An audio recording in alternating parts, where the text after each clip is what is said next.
Hello, ako po si Delphin Abrera, nakikinig lagi ng kwentong takip silim. Inaanyayahan ko po kayo manood ng mga kwento na maganda po, nakaka-relax. At shout out po kay Christina, sa aking may bahay, sa aking mga anak, at sa aking mga apo, at sa lahat ng nakakilala sa akin sa Pangasinan. Shout out po sa inyo. At makinig lagi at i-like na rin po ang video kung inyong mapakinig. Salamat po. Lahat tayo ay naghahangad ng magandang buhay para sa pamilya natin. Lalo na kung ayaw nating maranasan nila ang paghihirap natin. Kung ikaw ba ang tricycle driver na si Edgar, pipiliin mo bang tanggapin ang malaking perang inalok sa'yo kahit malayo at liblib na baryo ang pupuntahan nyo? Paki-comment naman ang inyong sagot sa ibaba. Excited kaming mabasa ito. At kung ikaw ay interesadong malaman kung anong nangyari kay Edgar at sa kapatid niya sa baryong yon, tara na't subaybayan natin ang kwentong ito hanggang dulo. Magandang araw sa lahat ng masugid na tagapakinig ng kwentong takip silim. Itago niyo na lang ho ako sa pangalang Edgar, 40 anyos, at kasalukuyang nakatira sa Maynila. Ang mga pangalan ng mga tao at lugar na kasama sa kwentong ito ay pinalitan ko para maprotektahan ang aming seguridad. Gusto ko rin hong ipaalam sa inyo na sa kwentong takip silim ko lang ipinadala ang sulat ko. Kaya kung marinig nyo ito sa ibang channel, wag na ho kayong magdalawang isip na i-report dahil malinaw na ninakaw lang nila ang kwento ko. Maraming salamat po. Nagsimula ang kwentong ito noong humina ang kita ko sa pamamasada at kinailangan kong magdoble kayod para makapag-ipon ng pera. Para sa nalalapit na pasukan ng kapatid ko noon. Hanggang sa may dumating na biyaya. Lumapit sa akin ang kabaryo namin na si Madam Estrella na kilalang nagpapautang ng pera. Nag-alok siya sa akin ng 2,000 pamasahe, kapalit ng paghatid sa kanya papunta sa isang liblib na baryo para makidalo sa piyesta. Napilitan akong tanggapin yon dahil malaki na rin ang halagang yon para sa akin at magkakaroon din ako ng pagkakataong makautang sa kanya noon. Pero ang hindi ko alam, hindi pala yon biyaya. Dahil sa baryong pupuntahan namin, isa pala kami sa gagawing handa sa fiesta.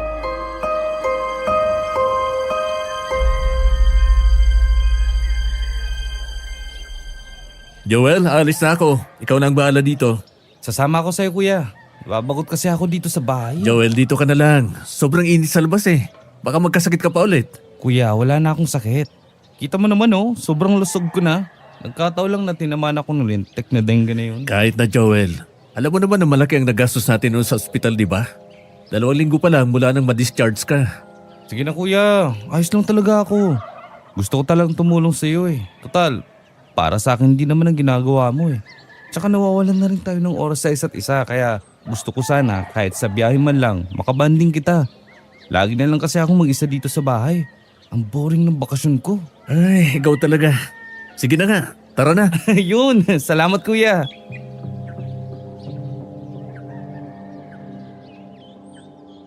Kita ko ang tuwa sa mga mata ni Joel nang pumayag akong sumama siya sa pamamasada ko. Tama naman siya. Halos buong araw akong namamasada kaya pagka-uwi ko, pagod na ako makipagkwentuhan sa kanya. Matumal kasi ang kita ko simula ng mga nagdaang araw kaya nagtitiis akong mag-abang sa terminal. Hindi naman ako nag-aksaya ng oras noon. Agad kong pinaandar ang tricycle. Mahigit kalahating oras rin kaming bumiyahe. Kaya nang makarating kami sa terminal, nagtiyaga ulit akong maghintay ng pasahero.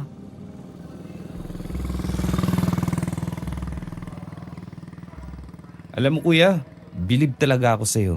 Hindi ka malang nainip at sumuko. Ilang oras na tayo dito eh. Tanghali na. Wala ka pa rin pasahero. Bakit naman ako susuko at maiinip kung dito ako kumikita ng pera para makapag-aral ka at matustusan ang mga pangangailangan natin? Kaya nga bilib ako sa'yo eh. Kasi lagi mo nalang inaalala ang pag-aaral ko. Kuya, isipin mo rin naman ang sarili mo. Joel, masaya ako sa ginagawa ko. Gusto ko makapagtapos ka sa koleyo. Ayoko matulad ka sa akin na hindi man lang nakapagtapos ng high school. Kaya hirap humanap ng maayos sa trabaho. Iniwan kasi tayo ni nanay at tatay eh. Kung hindi lang sila na-aksidente nun, hindi ka na sana mahihirapan pa. At sana kuya, masayang pamilya pa rin tayo ngayon. E di sana, kasama pa natin sila. Nakakalungkot mang isipin. Pero wala tayong magagawa dahil nangyari na ang nangyari. Ang mahalaga ngayon, magkasama tayong dalawa. Kaya nga hindi ako natatakot na may umaway sa akin, kuya. Kasi alam kong re-rest ba ka para sa akin. Napangiti naman ako sa sinabi ni Joel at tinapik ang kanyang balikat noon para sabihing tama siya. Nandito lang ako para sa kanya at ipinapangako kong poprotektahan siya sa mga magtatangkang manakit sa kanya. Ilang sandali pa, nakaramdam na rin kami ng gutom kaya sumaglit muna kami sa isang kainan, dala ang 100 sa bulsa ko na pilit kong pinagkasya. Tumawad pa ako nun sa tendera para lang maging sapat sa aming dalawa ni Joel.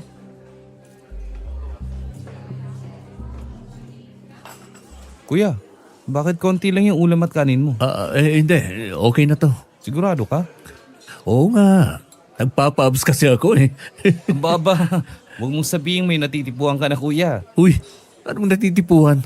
Wala no. Kumain ka na nga lang dyan. Jesus, sabihin mo na kasi. Wala nga. At kung meron man, sino naman? Wala namang mga dalaga dun sa baryo natin. Puro lang matatanda, may asawa at bata. Sa bagay. Teka kuya, tingnan mo yung matanda. Nakakatakot. Ha? Ang talim ng tingin sa akin, kuya. Saan? You know.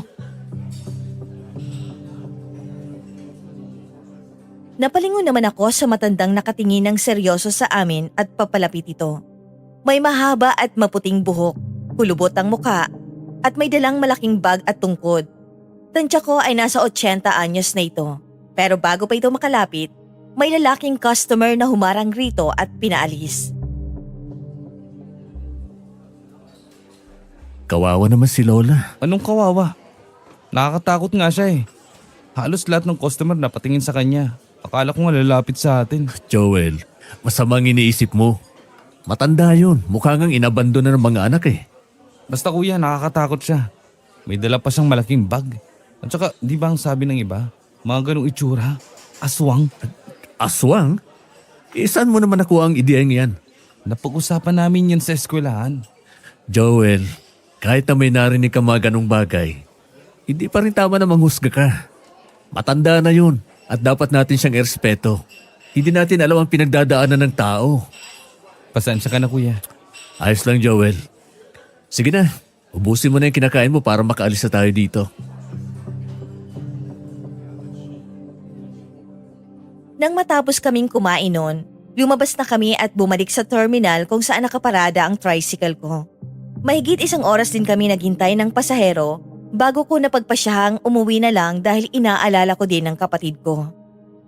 Habang binabaybay namin ang daan, may nakita naman akong pamilyar na mukha sa unahan.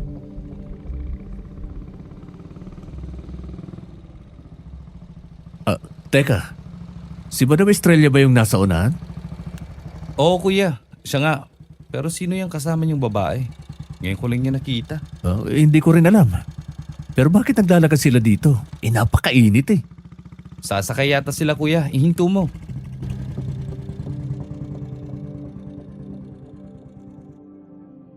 Agad kong inihinto ang tricycle ko sa harap nila nang makita kong pumara si Madam Estrella.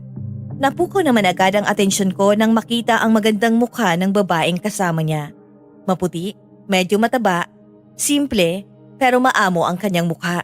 Bago ko lang siya nakita sa baryong yon, kaya hindi ko maiwasang magtaka kung sino siya sa buhay ni Madam Estrella. Bakit hindi man lang namin siya nakita sa baryo?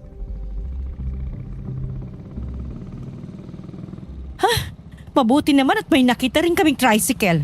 Kanina pa kami naghihintay dito, Edgar. Bakit naman ho dito kayo nag-aabang? Wala ho bang nakaabang na tricycle doon sa looban? Bakit naman kami magtitiis kung meron lang din dito, iho? Ano, magpapasakay ka ba, ha? Oo. Saan ho ba kayo pupunta? Ang totoo niyan, malayo ang pupuntahan namin. Sa Barrio Augusto. Barrio Gusto? Di ba sobrang liblib nun kuya? Naku, hindi po kami pwede doon madam. Magkano ba ang kailangan yung pera para ihatid nyo lang kami? Naku po madam, ang layo po kasi nun eh, delikado. Maghanap na lang po kayo ng iba. 2,000. O ano, ayaw nyo pa rin ba? 2,000? Napatigil ako sa sinabi ni Madam Estrella at napaisip dahil malaking halaga nga iyon at mababawi ko na agad ang 500 ibinayad ko para sa gasolina kanina. Hindi din yon basta-basta kikitain ng tricycle driver sa isang araw dito sa lugar namin. Ilang segundo rin akong natahimik nang bigla na lang iabot ni Madam Estrella ang 2,000 pisos sa akin. Oh, heto ang 2,000. Sabihin mo lang kung kulang pa yan. Sige ho. Ihatid ko kayo. Teka kuya, pera lang yan eh. Tao tayo. Paano kung... Masyado kang matatakutin, iho. Walang mangyayaring masama sa inyo ron. Kasama naman nyo kami at siguradong mag-i-enjoy pa kayo doon dahil piyesta. Maraming handaan at mga patimpalak doon sa baryo. Kaya sumubay na rin kayo sa amin. Pagkatapos ng piyesta, uuwi rin tayo. Sige ho. Kuya, sigurado ka ba dyan? Joel, malaking tulong na ito sa atin. Lalo na ngayon wala pa akong kita. Sayang naman ang 500 pinanggastos ko sa gasolina kung hindi ko mababawi ngayong araw.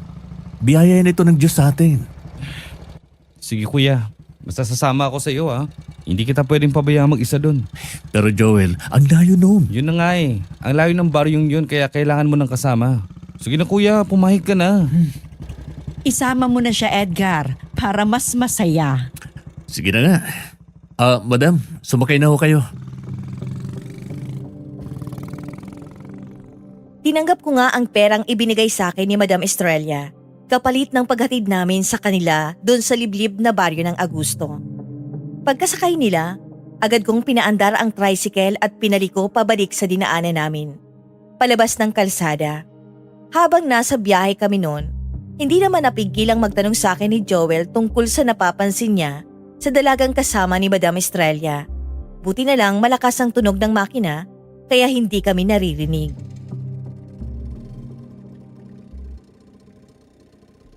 Kuya, wala ka bang napapansin sa babaeng kasama ni Madam Estrella? Wala naman. Ang totoo ngayon ko lang din siya nakita. Kaya hindi ko rin alam kung kaano-ano siya ni Madam Estrella. Hindi na rin ako nagtanong kasi baka masungitan pa ako at sabing interesado pa ako eh. Bakit? Hindi ba kuya? Kita ko nga ang tingin mo kanina eh. Joel, wala sa isip ko ang mga bagay na yan. Sadyang bago lang sa akin ang itsura niya. Tingnan mo nga naman. May dalaga pala tayo sa baryo eh. Tapos maganda pa di ba kuya? Oo. Maganda naman talaga siya eh. Sabi ko na nga ba eh.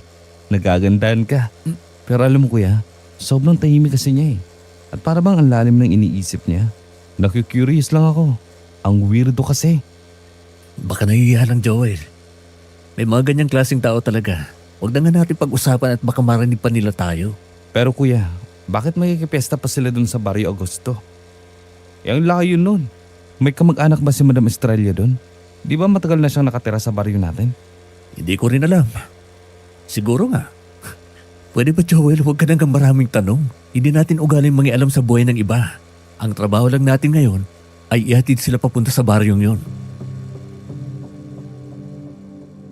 Naiintindihan ko naman noon si Joel. Kilala ko kasi ang kapatid ko. Kung anong napapansin niya, kahit maliit na bagay pa yan, nagiging curious na siya kaagad.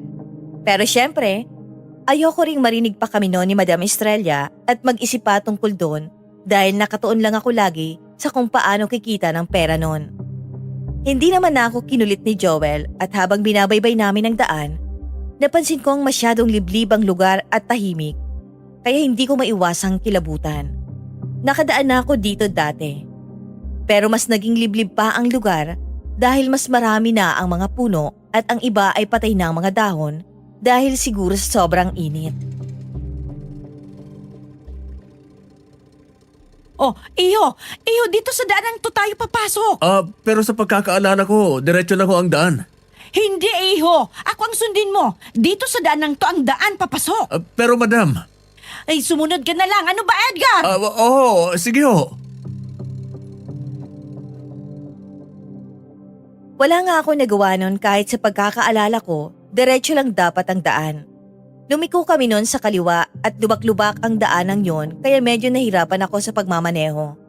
Pero nakaya naman ang tricycle ko yon dahil makapal naman ang gulong nito. Napakunot noon na lamang ako nang may makita akong mga kubo sa unahan pero hindi ko pa nakikita ang bukana ng Barrio Agusto. Madam, sabi ko na sa inyo eh. Mali ang daang dinadaanan natin. Ibang baryo yata itong napuntahan natin eh. Hindi, Edgar. Diyan talaga tayo papasok. Doon ho ba? Di ba ho sa baryo Augusto kayo pupunta? Wala kasing pangalan ang baryo, kaya sinabi ko na lang sa'yo na Baryo Augusto dahil magkalapit lang naman at pareho lang ang daan papasok mula sa kalsada. Nakakatakot naman dito kuya. Tingnan mo, sobrang tahimik. Para namang walang piyesta dito eh. Bispiras pa kasi iho, bukas pa ang handaan. Bispiras? Oo, kaya dito na rin kayo magpapalipas ng gabi para may maghatid sa amin pa uwi. Huwag kayong mag-alala, dadagdagan ko pa ang bayad ko. Pero saan naman ho kami matutulog? Wala naman ho kaming kakilala dito eh. Huwag kayong mag-alala, malaki ang bahay ni Don Lucio kaya may kwarto kayong matutuluyan doon. Pero hindi niya ho kami kilala. Paano ho kayo nakakasigurong papayag siyang makituloy kami? Ano ka ba naman, iho? Siyempre dahil kasama ko kayo. Isa pa, mabait si Don Lucio. Sige na, dito mo na ihinto ang tricycle, Edgar. Sige ho. Napakunot noon naman ako dahil hindi ko akalain na bukas pa pala ang fiesta, kaya kailangan namin magpalipas ng gabi doon sa baryong yon. Hindi naman kasi pwedeng uuwi pa kami at babalik ulit para sunduin sila dahil mag-aaksaya lang ng gasolina. Bukod pa doon, malapit na din lumubog ang araw kaya wala na akong nagawa pa noon. Ang problema ko lang ay wala kami nung dalang ekstrang damit. Ipinarada ko ang tricycle sa gilid ng bukana, sa ilalim ng punong mangga para may lilim. Bumaba sila at naglakad papasok, habang ako naman, kinuha ko ang bag kong may lamang mga gamit sa pagkukumpuni. Sa isip ko, baka kasi mawala yun doon kaya dinala ko na. At saka kami naglakad ni Joel para sundan sina Madam Estrella. Hindi naman ako naging komportable dahil sa mga tingin ng ibang tao sa paligid. Mabibilang lang at puro matatanda ang naroon. Seryoso pa ang mga tingin nila sa amin, kaya kinabahan talaga ako. Kasabay pa noon ang malamig na hangin na dumadampi sa balat ko. Kuya, tingnan mo oh. Nakakatakot naman ang tinginan nila. Bakit puro matatanda lang mga nasa baryong to? Huwag mo silang tingnan, Joel. Baka mausog ka. Pera usog. Pera usog. Sumunod lang tayo kina Madam Estrella. Mukhang kilala naman sila ng mga taga-baryo dahil halos nakangiti ang lahat sa kanya. Kailangan lang nating ipakita na hindi tayo mga masamang tao at kasama natin si Madam. Edgar, bilisan nyo! Ipapakilala ko kay Don Lucio.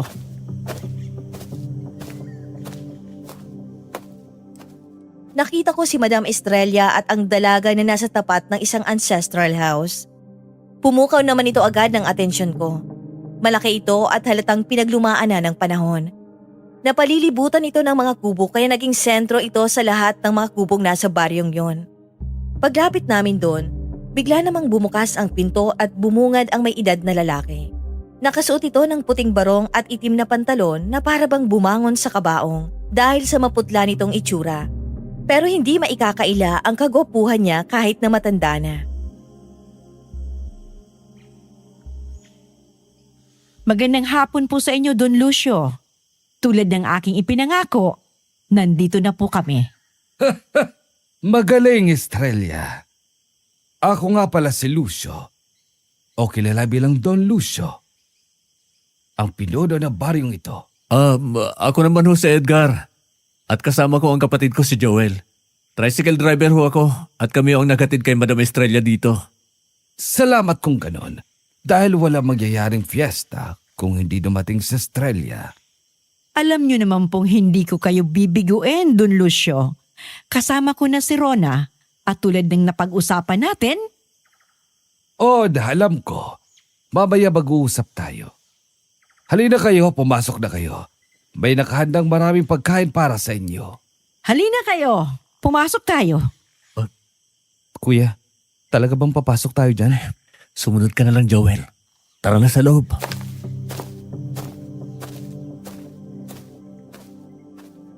Sa totoo lang, napaisip ako noon sa sinabi ni Madam Estrella. Hindi ko alam kung bakit bigla akong na-curious kung anong pag-uusapan nila. Para kasing may mali sa usapan nila. Pero hindi ko na lang yon pinahalata dahil baka nagkamali lang ako ng iniisip. Pagpasok namin sa loob, agad akong sinalubong ng kakaibang amoy. Hindi ko maipaliwanag kung ano. Basta may halong lumang kahoy at mapanghi. Madilim ang loob ng bahay kahit may araw pa sa labas. Ang liwanag lang ay galing sa ilang bintanang bahagyang nakabukas. Kaya ang sinag ng araw ay hindi masyadong nakakapasok. Nagpatuloy kami noon sa paglalakad at sa bawat hakbang namin, umaalingaw-ngaw ang tunog ng kahoy sa sahig. Napansin ko rin ang mga lumang larawan na nakasabit sa pader, 2 matandang babae at lalaking nakangiti.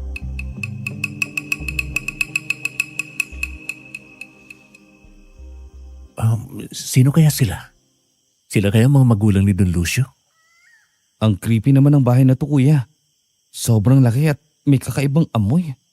Parang ganito yung nakikita ko sa mga pelikula na may nagmumulto eh. Tapos yung mga larawan, para bang sinusundan nila tayo ng tingin. Huwag mo na lang silang tingnan, Joel. Pero sigurado ka bang dito tayo magpapalipas ng gabi, kuya? Masama kasi ang kutob ko sa bahay na to eh. At pakiramdam ko, hindi tayo ligtas dito. Huminga ako ng malalim noon para pakalmahin ang aking sarili. Dahil kahit ako mismo, kakaiba ang pakiramdam ko sa bahay na yon. Pero iniisip ko na lang noon na kasama namin si Madam Estrella na kilalang kilala sa baryo namin. Sa katunayan, marami na siyang natulungan dahil sa negosyo niyang pagpapautang ng pera. At isa din yon sa rason ko kung bakit naging desperado akong tanggapin ang alok niya. Hindi ko talaga naisip noon na may masama pala siyang pinaplano sa amin. Pagkarating namin sa kusina kung saan naroon ang mahabang mesa, nanlaki ang mga mata ko nang makita ko ang napakaraming pagkaing nakalagay dito. May adobo, kare-kare, pansit at may lechon baboy pa. Napaisip ako noon dahil ang sabi ni Madam Estrella, bukas pa daw ang fiesta.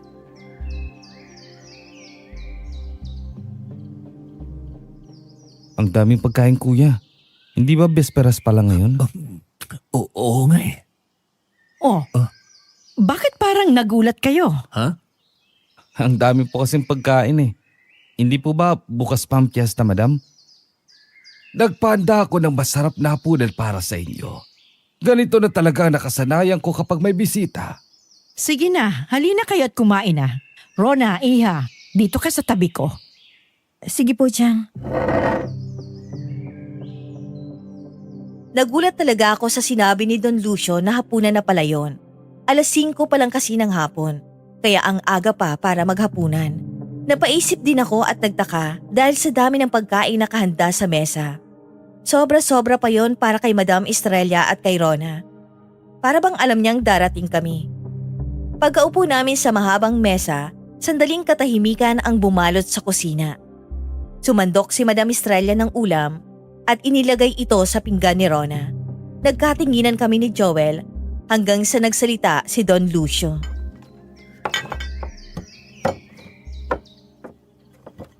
Ano pang hinihintay niyo? Kumain na kayo.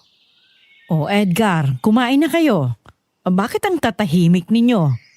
May problema ba?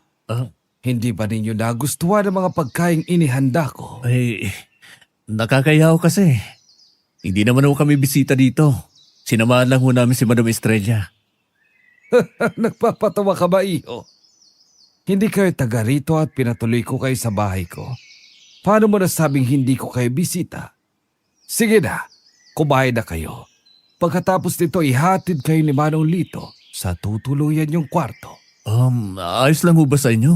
Na dito ho kami magpapalipas ng gabi? Nakakaya naman ho eh. Oo naman. Napakawalang puso ko naman kung hindi ako papayag. Welcome kayo dito sa bahay ko, iho. Salamat ho, Don Lucio. Walang anuman. Sige na, kumain na kayo. Kumuha ako ng konting pansit, adobo at kare-kare na paborito ko. Dahil nakaramdam na rin ako ng gutom sa mga oras na yon. Mabilis ko yung sinubo ng sunod-sunod. Ngunit napatigil ako nang malasahan kong matabang ang lasa. Na para bang hindi man lang nilagyan ng asin. Napalunok ako at napatingin kay Joel. Ngunit ngumiti ako para hindi mahalata ang reaksyon ko. Nakakahiya kasing magreklamo, lalo na't nakikikain lang kami. O ano, nagustuhan niyo ba ang pagkain inihanda ko? Oo. Masarap po. Salamat ho, Don Lucio. Mabuti naman. Sige na, kumain pa kayo. Magpakabusog kayo. Manong Lito! Hi, Don Lucio. Ay, ano po bang ipag-uutos nyo? Lumapit ang matandang lalaking tansya ko ay nasa edad 60. Kalbo, medyo kulubot na ang mukha, pero matuwid pa rin ito kung maglakad. Sumulyap siya sa amin at agad na iniwas ang kanyang tingin. Pagkatapos kumain ng 2 binata, ihatid nyo na sila sa kanilang magiging kwarto. Opo, ay, ako na pabahala, Don Lucio. Edgar, Joel. Siya nga pala si Manong Lito, ang aking katiwala at katulong dito sa bahay. Magandang hapon ho, Manong Lito. Ikinagagalak kong makilala kayo. Ay, ako din, iho.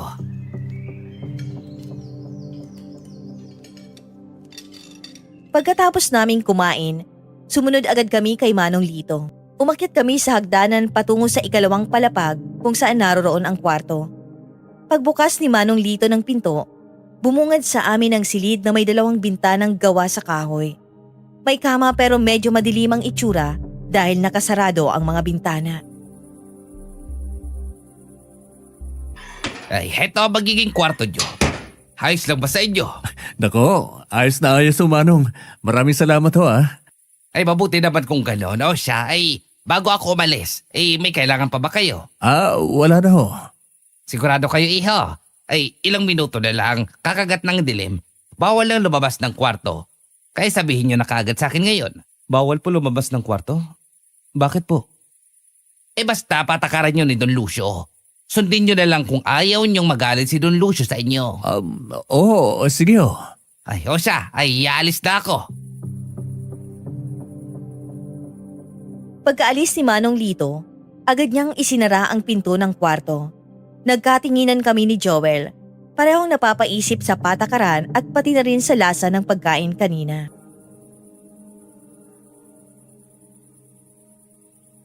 Kuya, nawiwirduhan na talaga ako dito eh.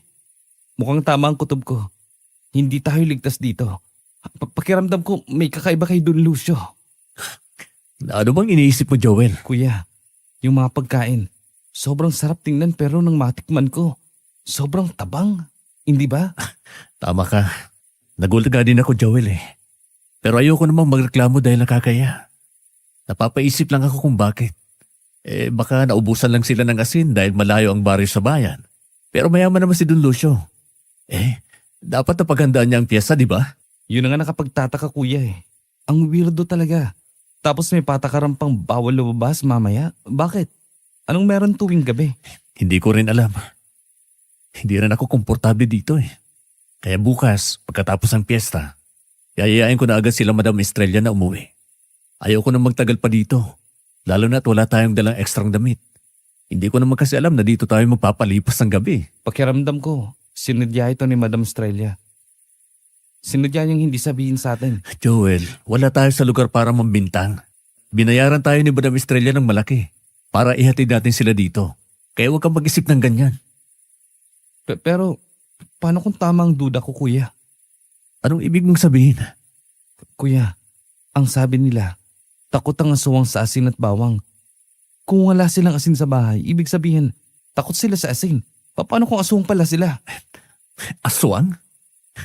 Teka Joel, una yung matanda kanina, sinabihin mong parang aswang. Ngayon naman sila. Mabigat ang paratang na yan ha, Joel? Pero paano kung tama ko kuya? Ano yun? Narinig mo yung kuya? Oh, galing yun sa baba. Tara, tingnan natin eh. Sandali Joel. Kuya, baka kung ano na nangyayari sa baba, tara na. Napilitan akong lumabas noon kasama si Joel kahit pa mahigpit ang bili ni Manong Lito sa amin. Hindi ko kasi kayang baliwalain ang sunod-sunod na kalabog na narinig namin. Dahan-dahan naming binuksan ang pinto para hindi kami makagawa ng ingay at hindi marinig. Ang lakas ng kabog ng dibdib ko noon. Habang maingat kaming naglalakad para hindi marinig ang bawat hakbang namin. Hanggang sa may narinig kaming sigaw ng isang babae mula sa kabilang kwarto. Sigaw ng babae yun ah. Doon yun ang gagaling kuya sa kwartong yun. Lapitan natin. Dahan-dahan lang ang pag-apak Joel ah. Baka marinig nila tayo. Dahan-dahan naman kaming naglakad. Maingat ang bawat hakbang namin palapit sa kabilang kwartong pinagmula ng sigaw. Hanggang sa narinig namin ang boses ni Madam Estrella at Rona, pati na din si Don Lucio. Kasabay nun, kumabog ng malakas ang dibdib ko.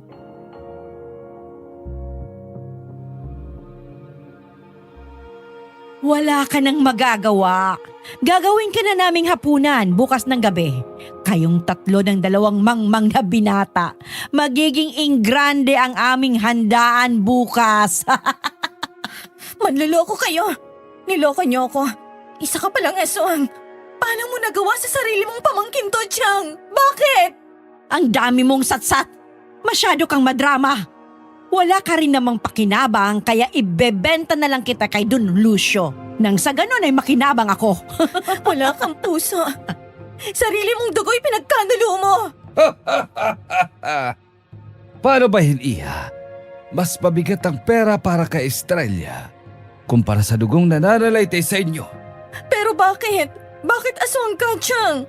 Di ba isa lang ang dugong nananalaytay sa atin? Iyan ay dahil hindi kita tunay na pamangkin. Pinaikot lang kita, Rona. Ang nanay mo ang pumatay sa kapatid ko. Siya ang dahilan kung bakit kinitil ni Dario ang buhay niya. Kayo ang naging bunga ng kasalanang ginawa ni Leonora sa ibang lalaki. Kaya dapat lang na mawala ka sa mundong ito. Hindi totoo yan. Hindi totoo yan. Alam mo, Rona, matagal na sana kitang pinatay. Pero sayang naman kung hindi man lang kita mapakinabangan. Buti na lang at interesado pa si Don Lucio sa'yo. Pinataba lang kita para gawing handaan sa piyesta bukas. Walang hiya ka. Mas demonyo ka pa sa demonyo. Tumahimik ka! Isa pang sigaw, mapuputol ang ulo mo. Alam mo naman siguro gaano katalim ang itak na ito, Rona. Pakawalan niyo ako dito. Mga halimaw kayo. Patahimik ka dyan at baka magising pa ang dalawang binata sa kabilang kwarto. Hindi nila pwedeng malaman ang plano natin hanggat di pa nagaganap ang ritual. Matigas talagang ulo mo, Rona. Heto ang nababagay sa'yo. Ikulong mo yan dito, Estrella. Huwag mo siyang ilalabas hanggat hindi ko sinasabi. Naintindihan mo ba ako? Opo, Don Lucio. Ang bayad ko po, hindi niyo pa binibigay. Huwag kang mag-alala. Dodoblehin ko pa ang bayad sa'yo dahil sariwa ang mga dala mong alay.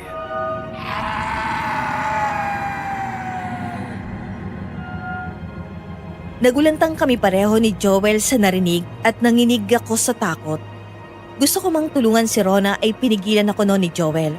Hindi ko alam kung ano pa ang ginawa nila kay Rona.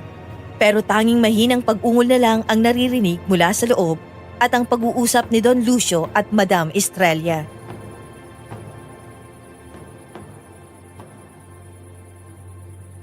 Sinasabi ko na nga ba, kuya? Aswang sila. Tayo ang gagawin nilang handa sa piyesta bukas. Bubalik muna tayo sa kwarto bago pa tayo mahuli dito. Sige, kuya. Daan-daan lang, Joel.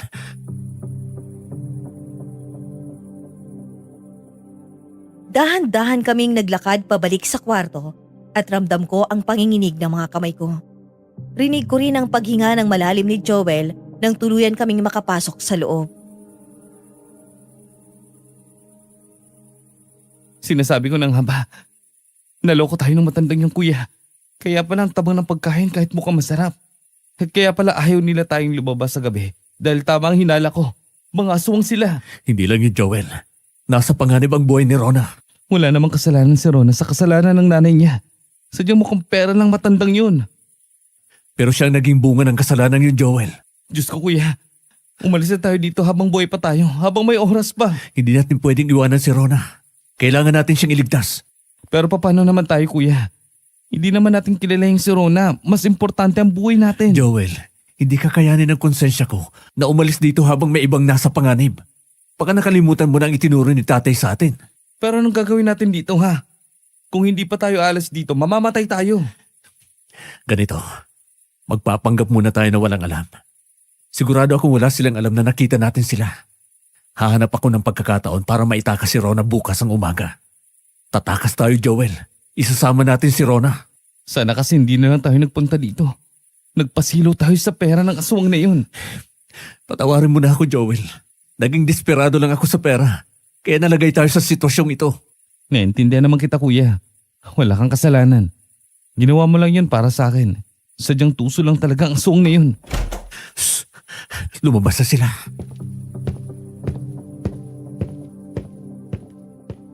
Pigil hininga ako noon sa kaba at dahan-dahan kaming humiga sa kama at nagkunwaring natutulog nang marinig namin ang mahihinang yapak palapit sa pinto. Hanggang sa tuluyan na itong nawala. Huminga kami ng maluwag habang nakatingin sa kisame. Hindi ako mapakali sa pag-aalala kung anong ginawa nila kay Rona. Pero isa lang ang sigurado ko noon. Kaming tatlo ang gagawin nilang handa sa fiesta. Hindi na nga ako nakatulog hanggang inabot na ako ng umaga. Umaga na pala. Teka, bubuksan ko nga ang bintana. Teka, ano yung ginagawa nila? Bakit may 3 malalaking kawayan na nakatayo at may itim na tela sa dulo? Hindi kaya yan ang gagamitin sa gagawin nilang ritual? Kuya, Tingnan mo, Joel. May itinatayo silang 3 kawayan. 3 kawayan. Para sa ating 3, kuya. Sa tingin ko dyan nila tayo ilalagay mamaya. Diyos ko, kuya. Kailangan na talaga natin na makaalis dito. Teka, may kumakatok.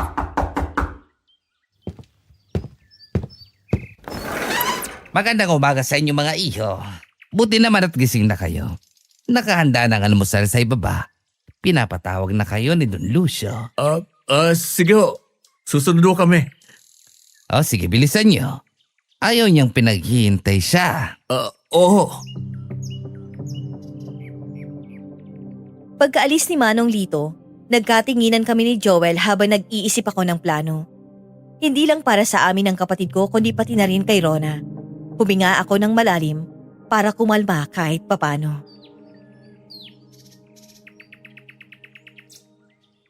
Kuya, ano nang plano mo? Huwag kang magpapalata na may alam ka, Joel. Hindi nila maaaring malaman na alam natin ang totoo. Kailangan nating makahanap ng pagkakataon para maitakas si Rona at maisama natin siya.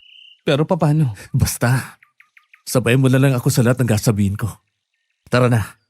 Iniintay na nila tayo at baka magduda pa sila. Sige, kuya. Huwag kang matakot, Joel.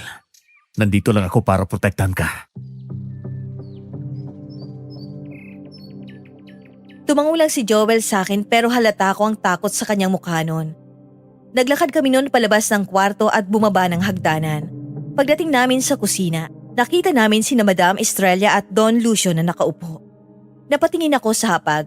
May isang bandihadong saging at 2 bandihadong kamote. Ngunit mas napansin ko agad ang pagkawala ni Rona at dun ko nakumpirmang nakakulong pa rin siya sa kwartong yon. Magandang umaga, madam. At sa inyo rin ho, Don Lucio. Magandang umaga, iho. Nagpaluto si Don Lucio ng saging at kamote para sa almusal. Kumakain ba kayo nito? Oo. Paborito ko nga ho yan eh. O ano pang hinihintay nyo? Halina kayo at mag-almusal. Madam? Nasaan ba si Rona? Masama ang pakiramdam niya kaya pinagpahinga ko muna. Bakit mo agad napansin, iho? Huwag mong sabihing may gusto ka sa pamangking ko. Hindi ho. Napansin ko lang ho dahil siya ang kasama ninyo. Di ba magkasama ho tayong nagpunta dito? Oo nga pala. Huwag kang mag-alala. Bababa rin yun mamaya kapag maayos na ang pakiramdam niya. Sige ho. O siya, tama na ang daldalan. Kumain na tayo. Siya nga pala, nakahanda na ang lahat, Estrella. Naayon sa plano ko ang gusto ko mangyari mamaya. Isang napakasayang piyesta ng buong baryo. Hindi niyo po binigo ang buong baryo, Don Lucio. Dahil yan sa'yo. Hindi mo ako binigo, Estrella. Kilala niyo po ako. Hindi ko kayo bibiguin.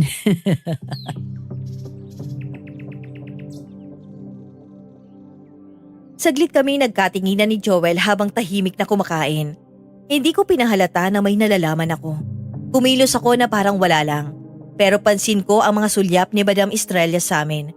Hanggang sa tumayo si Don Lucio mula sa kanyang kinauupuan. O siya, maiwan ko muna kayo.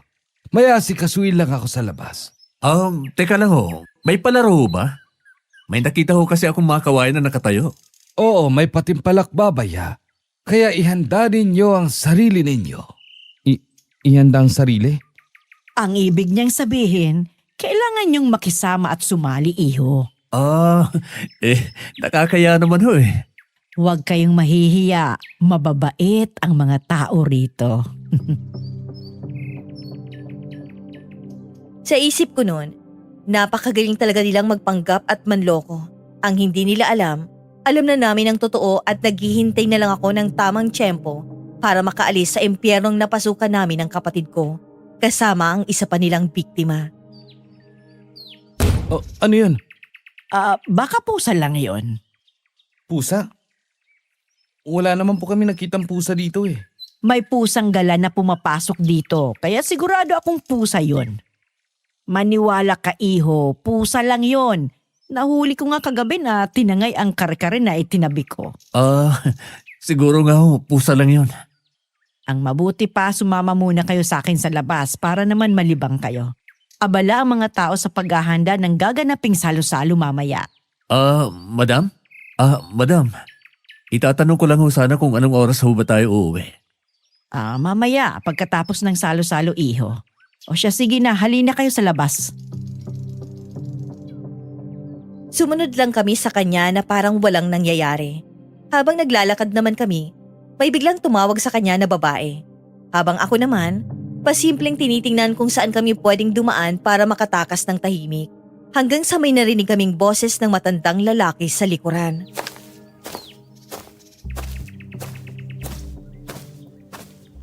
Hindi na kayo dapat nagpunta rito. Anong sinasabi ninyo? Sino kayo? Hindi na mahalaga kung sino ako. Ang mahalaga, umalis na kayo habang maaga pa. Nasa panganib ang buhay ninyo dito.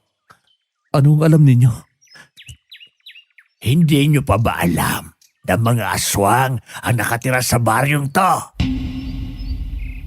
Edgar! Joel! Napahinto kami noon nang marinig namin ang sigaw ni Madam Estrella sa unahan at lumapit ito sa amin. Napatingin naman kami ni Joel sa likuran at wala na ang matandang lalaki.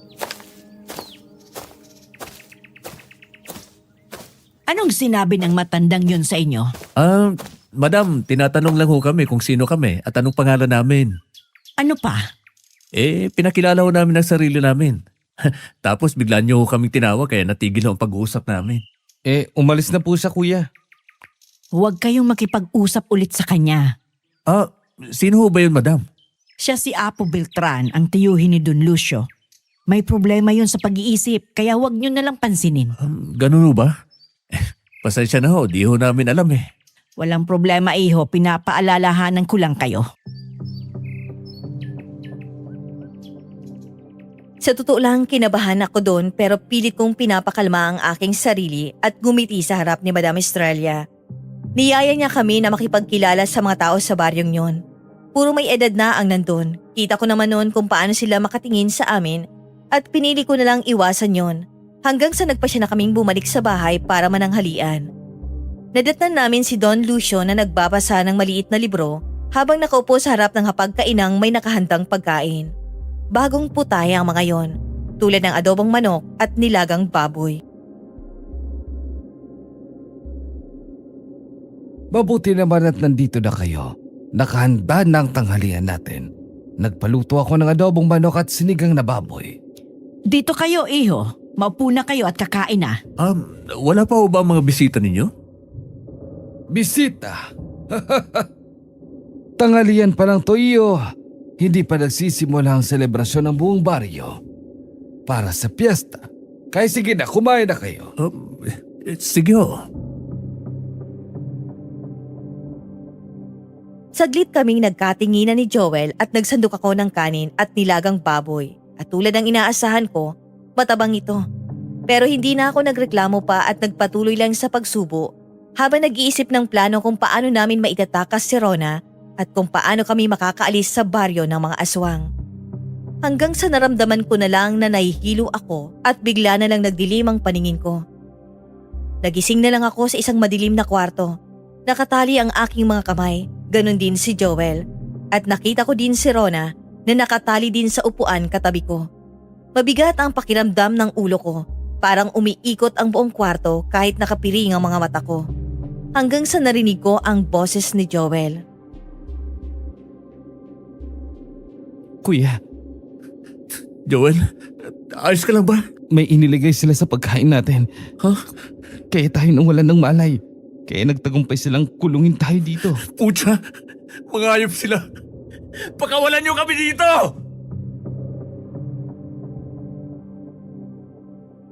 Doon ko napagtantong hindi kami basta hinimatay. Pinatulog kami.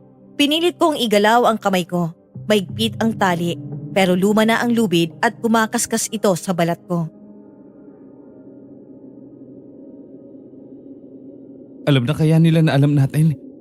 Kaya nila tayo kinulong dito. Mga tuso talaga sila. Hayop! Hindi tayo pwede maabutan dito ng gabi. Hindi sila maaaring magtagumpay. Ha? Rona? Halatang may gustong sabihin si Rona pero hindi niya magawa dahil nakatakip ang kanyang bibig ng tela. Pilit ko namang kinapa ang buhol ng tali sa aking mga kamay. Kahit nanginginig ang mga daliri ko sa kaba, dahan-dahan kong iniikot ang pulso ko. Sinusubukang luwagan ang pagkakatali. Masakit. Ramdam ko ang pagkiskis ng lubid sa balat ko. Pero tiniis ko. Sumulyap naman ako kay Joel na nasa kabilang gilid. Nakatingin siya sa akin para bang naiintindihan ang ginagawa ko. Tumango ako tsaka muling nag-focus sa tali. Siniksik ko ang hintuturo ko sa pagitan ng lubid at balat ko. Pakiramdam ko noon, aabutin ako ng oras pero maya-maya may naramdaman akong bahagyang pagluwag.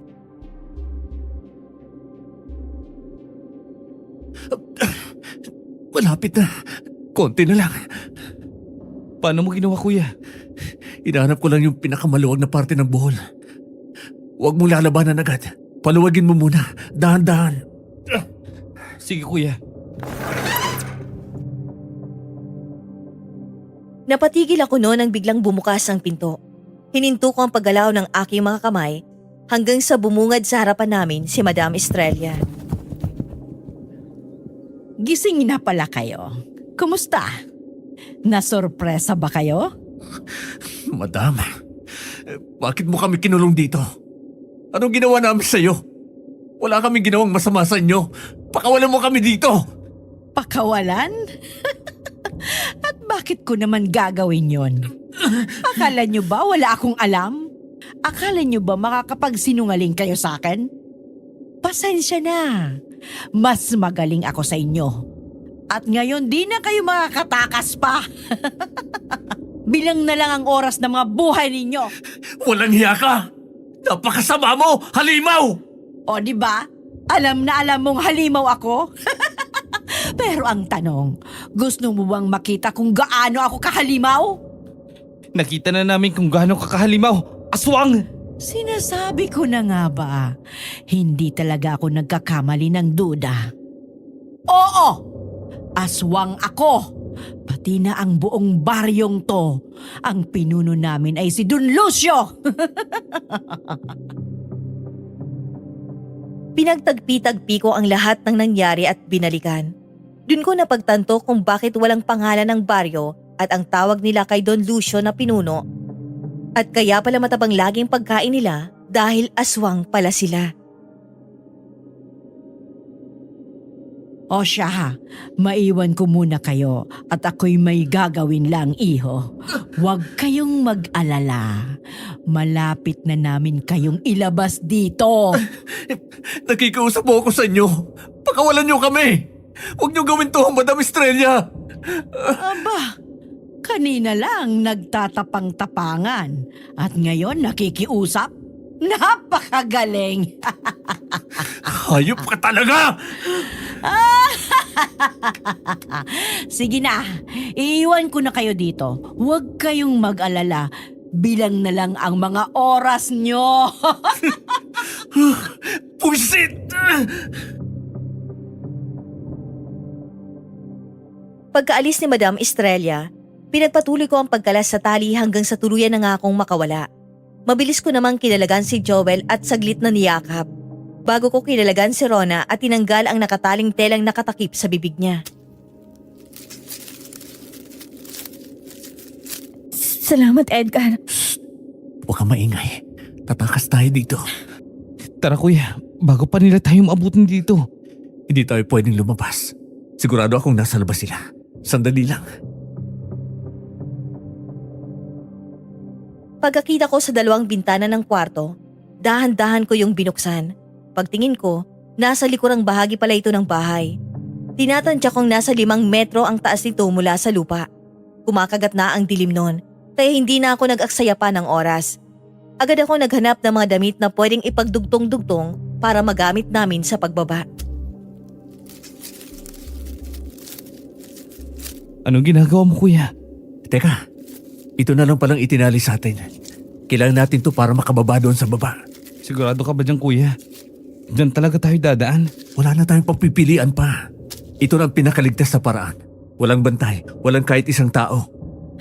Bilisan na natin. Baka bumalik ulit dito si Madam Estrella o kaya si Don Lucio. Tama ka. Kumakagat na din ang dilim. Marahan akong yumangunon, tsaka pinagdugtong-dugtong ang mga taling ginamit nila sa amin at itinali yon sa may durabling parte ng kahoy.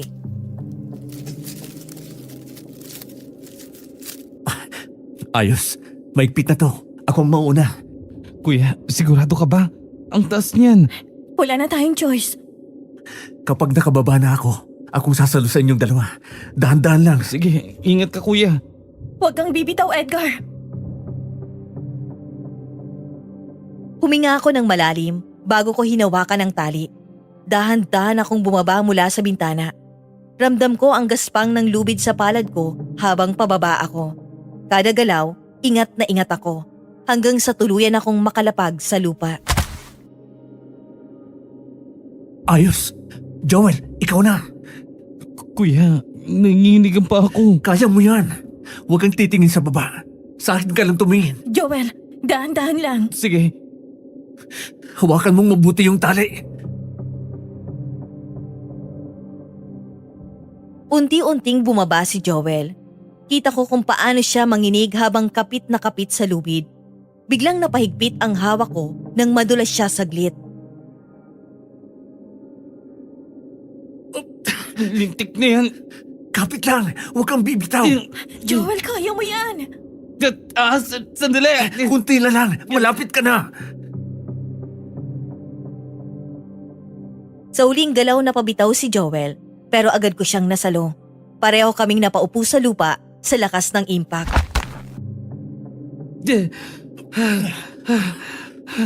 Akala ko katapusan ko na. Baliw. Hindi ko hayaang mangyari yun. Salamat kuya. Wala yun. Rona, dahan-dahan lang. Huwag kang magmadali. Ingat Rona. Kaya ko to. Kapit ka lang. Sumunod namang bumaba si Rona. Mas maingat siya, pero halata ang takot sa bawat galaw niya. Ilang segundo pa, ligtas na rin siyang nakababa.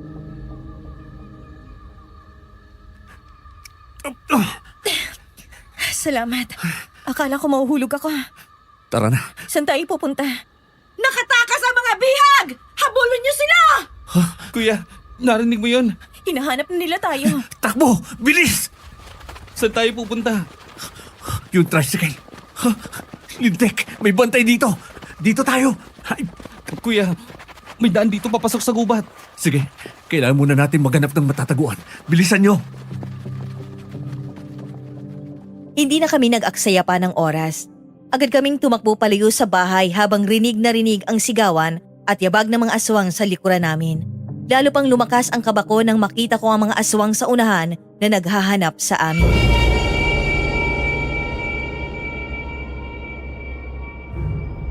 Kuya, may aswang doon. Patay, hindi tayo makakalusot. Sa kabila tayo. Saan? Doon! Tara! Bilisan niyo! Kumaliwa kami at diretso tumakbo papunta sa madilim na kakahuyan. Halos wala na kaming makita sa sobrang dilim. Pero hindi kami pwedeng huminto. Sa bawat hakbang, ramdam ko na papalapit ng papalapit ang mga humahabol sa amin. Kuya, pagod na ako. Kunti na lang. Huwag kang hihinto. Naririnig ko sila. Malapit na sila. Ano gagawin natin, kuya? Hindi ko alam. Teka, may gumagalaw sa likod ng daong yan. Kuya, Sino yan? Bigla kaming napahinto na may sumulpot sa harapan namin. Halos napaatras kami sa gulat. Pero nang makilala ko agad ang matandang lalaki na nagbigay babala sa amin, umupa ang kaba sa dibdib ko dahil ramdam kong hindi namin siya kalaban. Pero hindi pa rin ako nagpakampante. huwag ka lalapit! Lumayo ka! Oh, ikaw? Kuya! Siya yung matanda kanina, Joel. Siya ang nagsabi sa atin ng mga aswang ang mga nasa baring to.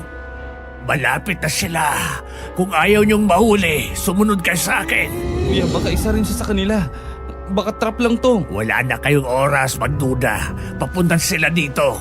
Naamoy ko na sila. Kung gusto niyo pang mabuhay, sumama kayo sa akin. Ha? Naririnig ko na sila. Kung binalaan nila tayo kanina tungkol sa mga aswang, ibig sabihin lang noon, hindi natin siya kalaban. Edgar, Sige, sasama na kami. Kahit may kaba, nagtiwala ako sa matanda. Wala na rin kaming ibang pagpipilian. Tumango siya at agad kaming pinasunod. Mabilis ang bawat hakbang namin noon kasabay ng kabog sa dibdib ko.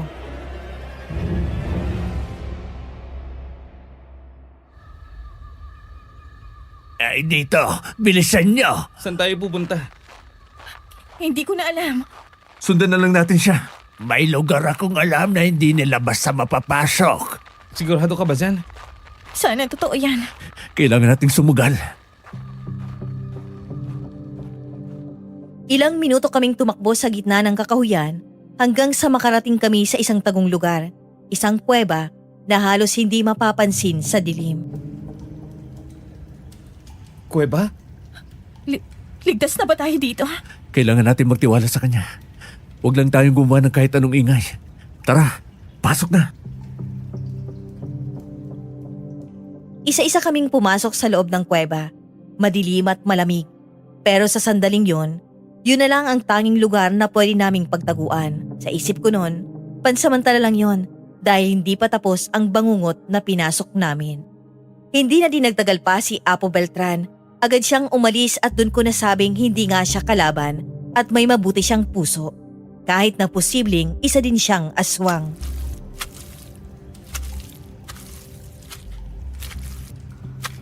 Sabi ko naman sa inyo, hindi kalaban si Apo Beltran. Tinulungan niya tayo para makapagtago. Niligtas niya tayo. Pero kung pansamantala lang to, hindi naman pwedeng dito na lang tayo habang buhay. Tama ka. Kailangan natin maganda, magplano. Kailangan nating alamin kung paano natin malalabanan ang mga aswang. Sa ngayon, dumito muna tayo. Siguradong nagkalat ang aswang sa paligid para hanapin tayo. Hindi kaya nila tayo matuntun dito? May tiwala ako kay Apo Beltran. Nakatago naman ito at malayo mula sa baryo. Magpahinga na muna kayo. Kailangan nyo ng lakas para bukas. Bukas ang umaga tayo aalis, pagsikat ang araw. Dito. Sumundan kayo sa bato para kahit papaano makatulog kayo. Sa tingin mo, makakatulog pa ako nito. Nasa peligrong buhay natin. Kahit anong oras pwede tayong matuntun. Tama si Rona, kuya. Babantayin ko naman kayo. Ako ang mag-iisip ng paraan. Mag-iisip ako ng plano. Edgar, hindi ka nag-iisa sa laban na to. Ayoko lang na pati katawan nyo bumigay sa pagod lalo na tong kapatid ko. Kagagaling lang yan ng ospital noong nakarang linggo. Tapos ikaw, alam kong pagod ang katawan mo sa pananakit nila sa'yo. Hindi lang yun ang mangyayari sa atin, kung mahuli nila tayo. Sa ngayon, okay lang ako, Edgar. Ako din, ayos lang din ako, kuya. Hinihinga lang ako kanina sa katatakbo pero wala naman ako nararamdamang sakit. Kailangan ko pa rin mag-isip ng plano. Anong plano mo? Kailangan natin makarating sa tricycle bago sumikat ang araw. May bantay doon, kuya. Alam ko, pero may advantage tayo pag umaga. Siguradong galit na galit sila ngayon, lalo na si Don Lucio. Nabigo siya sa pinaplano niya ngayong gabi. Narinig namin kayo kagabi. Malaki ang galis sa'yo ni Madam Estrella. Akala ko talaga pamangking kanya pero hindi pala. Biktima ka rin pala. Yan din ang akala ko. Akala ko nagmabuting loob siya na tulungan ako. Hindi ko akalaing naging bulag ako sa kasinungalingan niya. Hindi ko akalaing bunga pala ako ng pagtataksil ni nanay sa kanyang asawa noon. Alam ko mabigat ang pinagdadaanan mo, Rona. Pero kailangan mong magpakatatag. Gustong gusto kong mabuhay, Edgar. Pero saan naman ako uuwi? Wala na akong uuwian pa. Ang nanay mo, 3 buwan nang patay si nanay kaya nga sumama ako kay Chang Estrella. dun sa baryo nyo. Wala na akong ibang mapupuntahan noon. Minamaltrato ko ng pamilya ni nanay doon. Binayaran pa nga sila ni Chang Estrella para makuha ako. Pero yun pala, ibibenta din pala ako. Sobrang sakit. Ang akala ko ituturing niya ako bilang anak. Dahil yun ang ipinakita niya sa akin nung una. Akala ko totoo siyang nagmamalasakit kay nanay. Pero nagkamali pala ako. Pero hindi ka namin nakikita sa baryo. Pinagbawalan akong lumabas ni Chang Estrella. Dahil wala daw akong kakilala doon. Pero baka parte din yun ang plano niya. Para walang makaalam na sa kanya ako nakatira. Wala talaga siyang puso. Kung alam ko lang na ganito ang mangyayari, hindi ko sana kayo inihati dito. Wala na tayong magagawa. Pero may magagawa tayo para makatakas at makauwi. Huwag kang mag-alala, Rona. Nandito lang ako. Lahat gagawin ko makauwi lang tayo ng ligtas. Salamat, Edgar. Naniniwala ko sa kakayahan mo. Alam mo, Rona, sa tingin ko, may uuwian ka na. Anong sinasabi mo, Joel? Sa bahay namin. Ha? Para may makakasama na si Kuya sa buhay. Joel! Ang ibig kong sabihin, may makakasama na kami sa bahay. Di ba, Kuya? Oo, pwede naman. May isa pa kaming kwarto sa bahay kaya pwede ka doon, Rona. Nakakaya naman sa inyo. Ano ko ba? Magkaibigan na tayo at ang magkaibigan na tutulungan. Si Kuya lang yan, hindi si Coco Martin. Kaya huwag kang maiya. Ay, ikaw talaga, Joel. Sige na, kailangan na natin magplano. Natahimik kaming tatlo matapos kong sabihin yun. Rinig ko ang paghinga nila, mabigat at kinakabahan. Sa loob ng kuweba, amoy lupa at basa ang paligid. Paminsan-minsan may tumutulong tubig mula sa itaas. Bawat patak parang bumibilang ng oras namin. Hindi ako mapakali. Hindi pwedeng maghintay lang kami dito. Kailangang may konkretong plano. Kuya, paano kung di tayo umabot ng umaga? Joel, huwag ka nga magsalita ng ganyan. Realistic lang ako. Tama na. Hindi tayo mamamatay dito. Edgar, sabihin mo na yung iniisip mo. May plano ka na ba? Meron. Pero hindi ito madali. Wala na tayong choice kundi sumugal. Oo, Rona. Makinig kayo mabuti. Pag sumikat ang araw, aalis na tayo dito. Pero paano kung nakabantay sila sa gubat? Posible yan, Joel. Pero hindi gaanong kalakas ang aswang sa umaga kumpara sa gabi. Yun ang advantage natin. Ang kailangan natin gawin ay maghanap ng pwedeng panlaban natin sa aswang. Sigurado may makikita tayong mga kahoy at bato sa paligid. Yun ang gagamitin natin. Pagkatapos, ididistract natin ang bantay kapag nakalapit na tayo sa kinaroroonan ng tricycle. Paano, Kuya? Gagawa tayo ng ingay sa kabilang side. Kuya, parang delikado yan eh. Sige, ako ang gagawa ng distraction. Ako na, Rona. Ako na. Ikaw ang driver ng tricycle. Kaya ikaw ang dapat na unang makalapit doon. Walang kwenta kung hindi namin mapapaandar yon. Tama si Rona, Kuya. Kung yun lang ang paraan para makalabas tayo, kailangan nating gawin. Tulad nga ng napagplanuhan naming tatlo, pagsikat ng araw, agad kaming lumabas. Dahan-dahan lang at alerto habang naghahanap ng alternatibong sandata na magagamit namin sa pakikipaglaban. Nilibot ko naman ang tingin sa paligid dahil kahit hangin, para bang may itinatagong panganib. Edgar, saan tayo dadaan? Dito tayo. Sumunod kayo sa akin. Teka, may nakita ko mga kahoy doon. Pwede natin yung gamitin. Sige, tara. Kunin natin.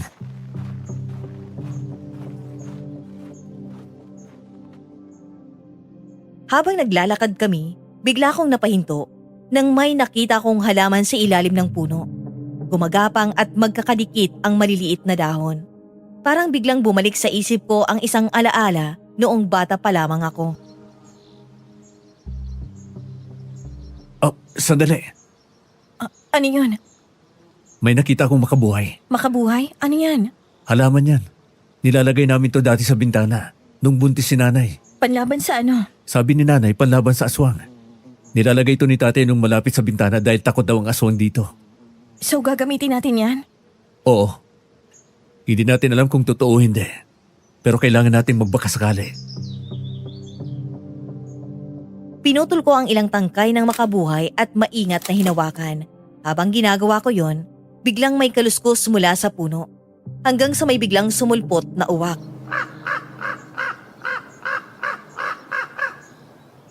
Putya, akala ko kung ano, uwak lang pala.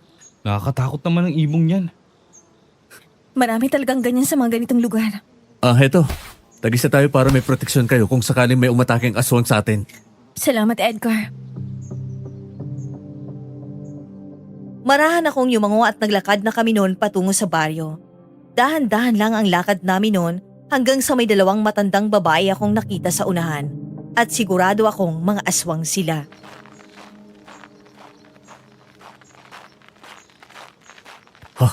May mga aswang sa unahan. Kailangan natin magtago. Dito tayo. Kuya, baka may ahas dito ha. Ang haba ng damo. Huwag kang maingay. Papalapit na sila. Hindi ako makagalaw noon at halos pigil hininga ako para lang hindi makagawa ng kahit anong ingay. Naririnig pa silang nag-uusap sa malapit at nakumpirma kong kami ang hinahanap nila. Hanggang sa bigla kong narinig na may naaamoy daw sila. Bigla silang umatras at lumayo. Parang nainis o nairita sa amoy at saka mabilis na umalis sa pwesto namin. Doon ko napatunayan na epektibo nga pala ang makabuhay na ginagamit ni nanay at tatay noon bilang panlaban sa aswang. Wala na sila. Mukhang epektibo nga yung makabuhay, kuya. Hindi nila nagustuhan yung amoy. Oo nga. Akala ko mahuhuli na nila tayo. Buti na lang talaga nakita ko to. May awa ang Diyos sa atin. Tara na, bago pa tayo makita ng ibang aswang. Sumunod kayo sa akin.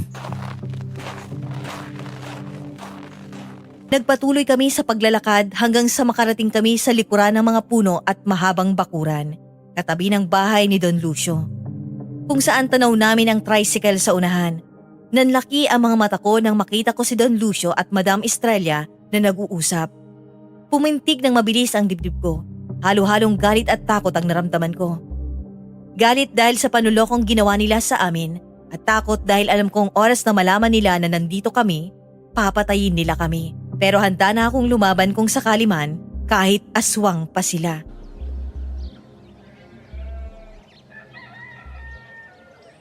Hintayin natin sila makaalis. Sigurado mag-iikot ang mga yan para hanapin tayo. Kinakabahan ako dito, kuya. Paano kung maamoy nila tayo? Hindi, Joel. Kita mo naman kanina, di ba? Habang hawak natin itong makabuhay, hindi nila tayo maaamoy. Una nilang maaamoy to. Wala na sila. Pero may isang bantay na lalaki sa tricycle. Dito lang kayo. Ako ang bahala. Basta pag nakasakay na ako sa tricycle, tumakbo kayo ng mabilis sa abot ng makakaya nyo at sumakay. Limitado lang ang oras natin. Naintindihan nyo ba ako? Sige, kuya. Saglit kaming natahimik habang pinagmamasdan ng bantay sa may tricycle. Ramdam ko ang bigat ng sitwasyon. Isang maling galaw lang, siguradong mapapahamak kami. Pero wala na kami buhay at kahoy ang aswang hanggang sa mapabagsak ko siya sa lupa. Kita ko kung paano siya napapaso at nasusugatan sa tuwing tumatama sa kanya ang halamang makabuhay. Unti-unti siyang nangina. Hindi na ako nag-aksaya pa ng oras at agad akong tumakbo para saklolohan sina Joel at Rona. Pero bigla na lang akong sinunggaban mula sa likuran ng isang dambuhalang aso kaya tumilapon ako sa lupa.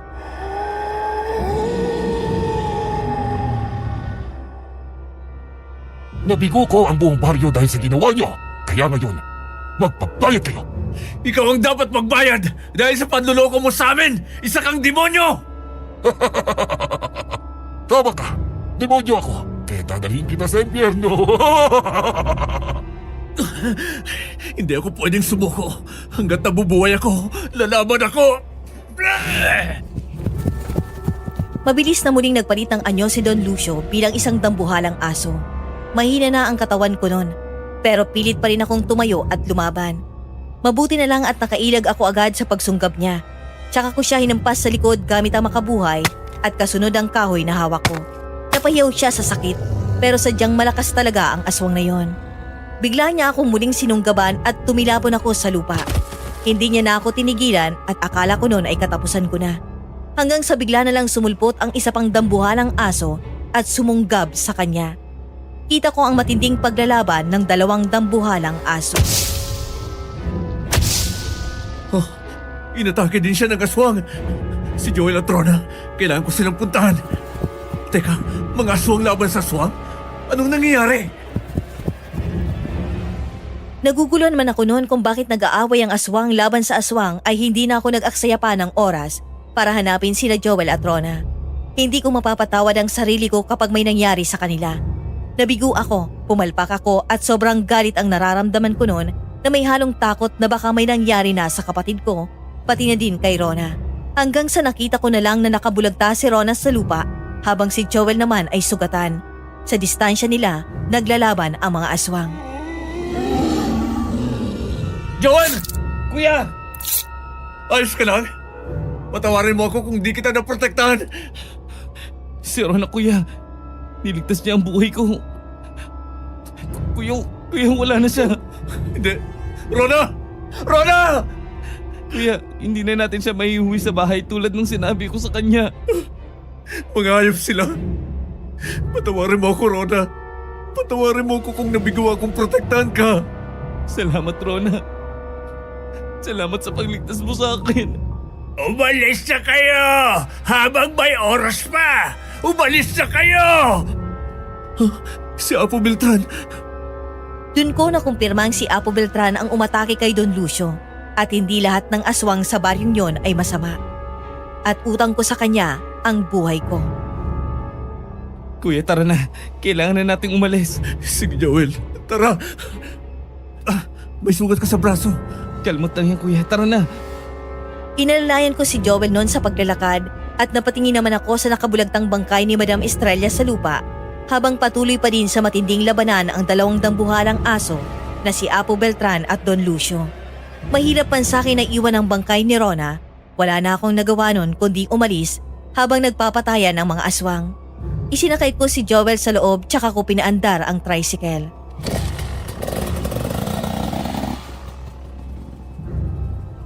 Salamat sa pagligtas sa kapatid ko, Rona. Patawarin mo ako. Diyos ko, huwag niyo po kami pababayaan. Joel, ayos ka pa ba? Mahaba pa ang biyahe. Oo, kuya. Pagod lang talaga ako. At ang sakit pa ng sugat ko. Ligtas na tayo. Makakauwi na rin tayo.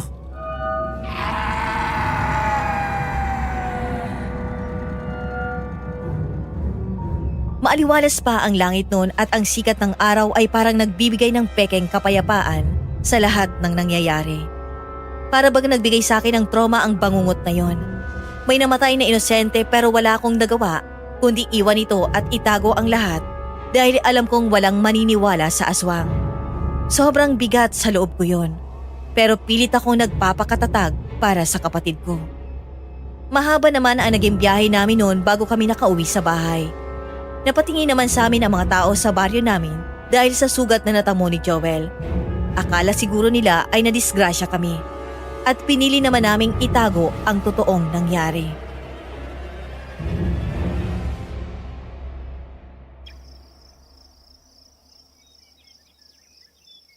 Maupo ka muna dito, Joel.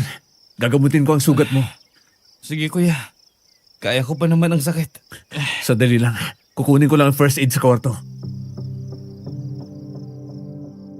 Agad kong kinuha ang first aid kit namin tsaka nilinis ang sugat ni Joel gamit ang bandage at nilagyan ko din ng pampahid na panlinis ng sugat. Napayaw naman si Joel nang matamaan ang sugat niya.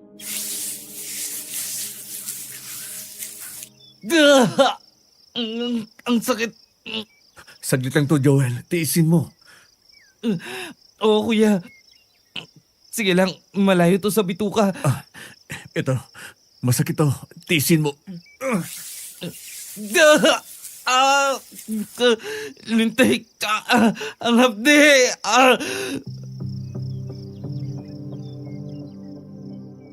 Sobra akong naawa nun sa kapatid kong si Joel. Hindi ko akalaing mararanasan namin ang bangungot na yon sa buhay namin. Gusto kong umiyak sa harapan niya pero ayokong makita niyang pinanghihinaan ako ng loob na mahina akong lalaki. Pagkatapos ko siyang gamutin nun, dinala ko siya sa kwarto para makapagpahinga dahil alam kong pagod na pagod siya. Habang ako naman, inaalala pa rin si Rona. Bakit ako nasasaktan ng ganito? Sinisisi ko ang sarili ko sa nangyari nun sa kanya dahil kung hindi lang pumalpak ang plano ko, hindi sana nangyari ang kaguluhang yon. Kung nasan ka man ngayon, Rona, sana mapatawad mo ako. Huh? Rona? Sino yan? Agad akong lumabas ng kwarto. Pagkakita ko wala namang tao, kaya napakunot noo ako noon. At inisip na hangin lang siguro yon. Hanggang sa naligo ako sa banyo, pakiramdam ko noon may nakatingin sa butas ng pader na gawa sa kawayan, kaya hindi ako komportable.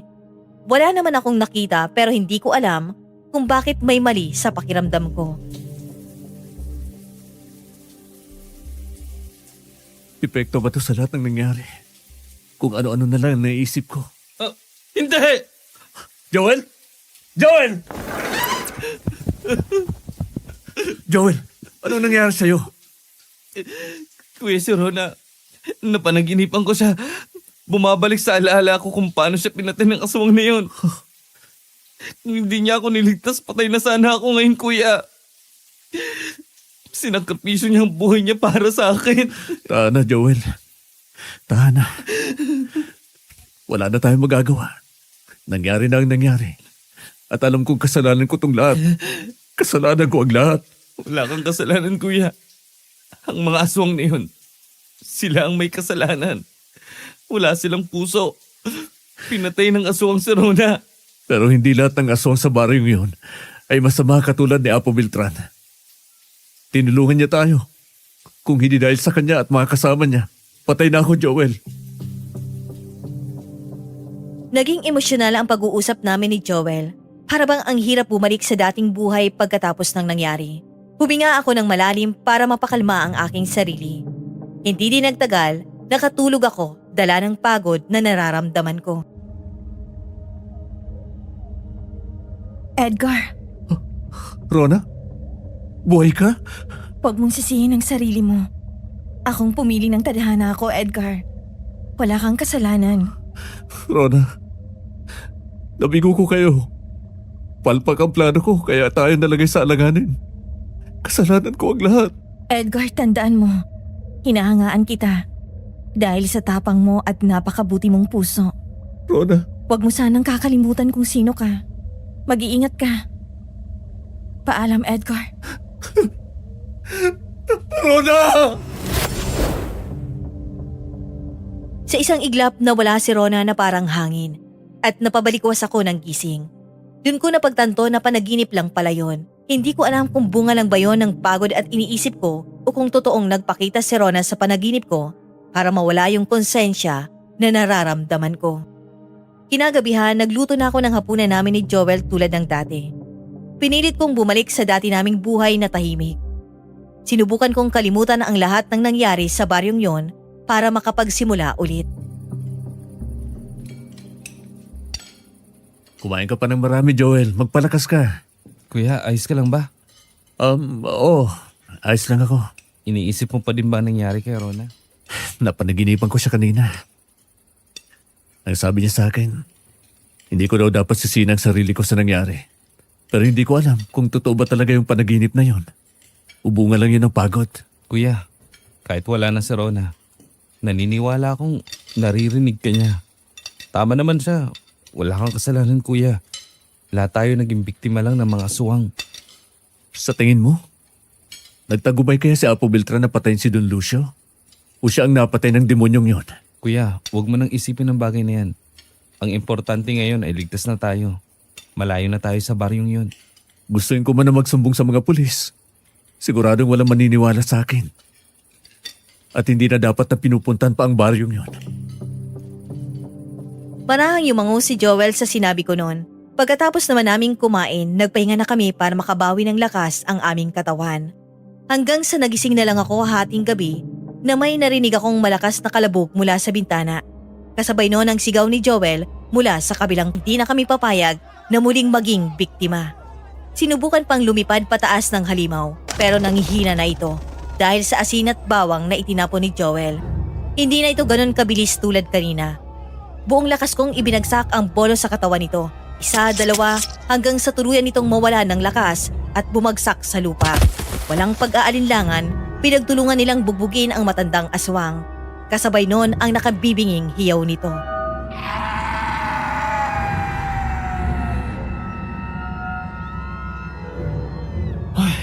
Tapos na, kuya. Tapos na. Oo, wala na siya. Kuya, sa tingin mo tapos na talaga? Hindi ko sigurado. Pero sa ngayon, ligtas na tayo. Oo, kuya.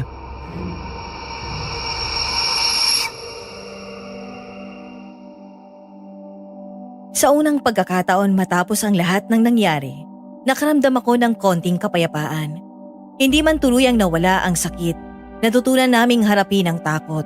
At kung may natitila pa ang kadiliman sa mundong ito, handa na kaming labanan yon. Dahil minsan ang tunay na tapang ay hindi ang kawalan ng takot, kundi ang pagpiling lumaban kahit nanginginig ka na. Dito ko na po tinatapos ang aking kwento. Sa ngayon, wala na kami sa dati naming baryo. Nakipagsapalaran ako sa Maynila para magtrabaho. Nagsimula ako sa isang construction site sa tulong ng isang kapitbahay hanggang sa unti-unti kaming makaahon. Naitaguyod ko ang pag-aaral ni Joel hanggang sa makapagtapos siya sa kolehiyo. Ngayon, isa na siyang ganap na licensed engineer.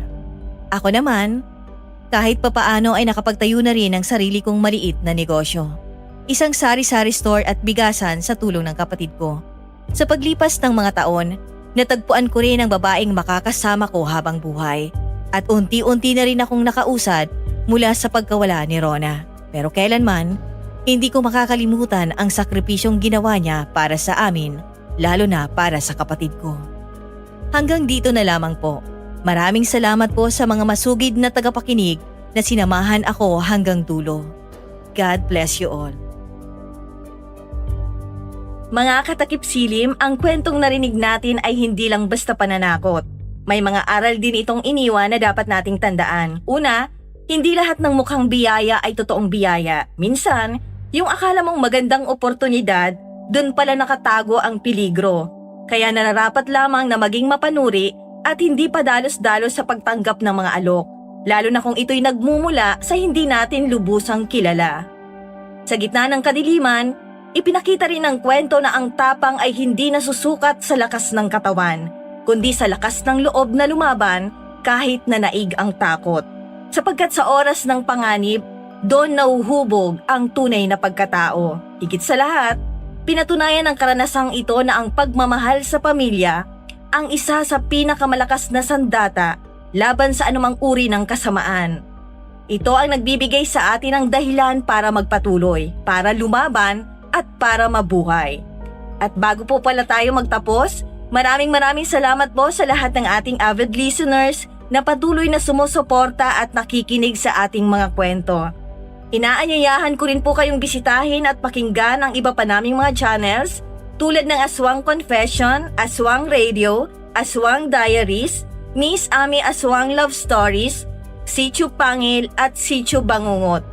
Sigurado akong mas marami pa kayong matutuklasang kwento na magpapakilabot at magbibigay takot sa inyo. Muli, maraming salamat po sa inyong lahat sa laging pakikinig dito sa Kwentong Takip Silim. Magandang araw po sa inyong lahat. Ako po si Mars Milyari, taga Bumbon, Camarines Sur, Bicol at lagi pong nanonood ng Kwentong Takip Silim.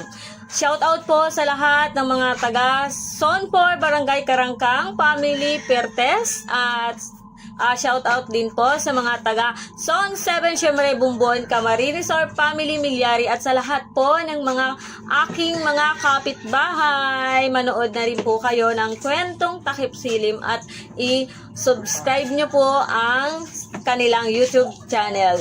Maraming salamat po sa palaging pag-upload ng iba't ibang kwento. At maraming salamat po dahil marami po kaming natututunan at lalong-lalo na libangan ng isang katulad kong nanay na laging nasa bahay, nakakabawas stress at mga problema. Sobrang laking bagay po. Maraming salamat po.